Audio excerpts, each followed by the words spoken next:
आदरांजली व्यक्त करतील आदरणीय प्रमाणे आम्ही यावर्षी देखील बाबासाहेब भारतरत्न डॉक्टर बाबासाहेब आंबेडकरांना अभिवादन केलं. आता इथून आम्ही दरवर्षीप्रमाणे आम्ही नया अकोल्याला जातोय.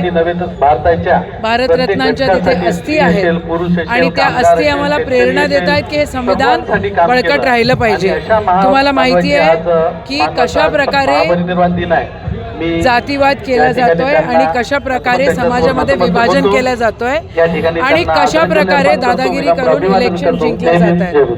आम्ही त्याच्या पलीकडे आहोत. आमच्यासाठी आमचा देश, आमचं संविधान हे महत्त्वाचं आहे आणि या संविधानाच्या सुरक्षतेसाठी हे संविधान एकत्र राहिलं पाहिजे, हा समाज बळकट राहिला पाहिजे म्हणून आपण कटिबद्ध आहोत. आपण अभिवादन केले.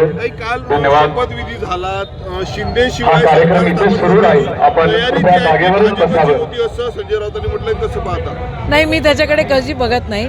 हे लोक एक मॅल प्रॅक्टिस करून सत्तेमध्ये आलेले आहेत.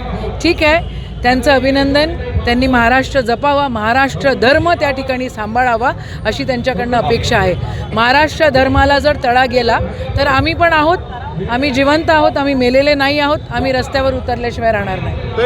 निकालानंतर ईव्हीएमचा मुद्दा ऐरणीवर आला. मार्केटवाडीतून जे आहे ते राहुल गांधी लॉंग मार्च काढणार असल्याची माहिती आहे. बिलकुल ना, त्यांनी मार्केटवाडीमध्ये का नाही बॅलेटमध्ये वोटिंग होऊ दिलं? असे भरपूर सारे गावं आहेत जे आमच्याकडे पण आलेले आहेत, आपल्या मतदारसंघातले, आपल्या अमरावती जिल्ह्यातले आहेत. त्यांनी म्हटलं की आपल्याकडे पण मार्केटवाडीसारखं आपण घेऊया ना, मग नेमकं काय झालं ते कळेल. तर यांना भीती नव्हती, यांनी जर चोरी केलेली नाही आहे तर मार्केटवाडीमध्ये त्यांनी वोटिंग होऊ द्यायला पाहिजे होतं, का नाही होऊ दिलं?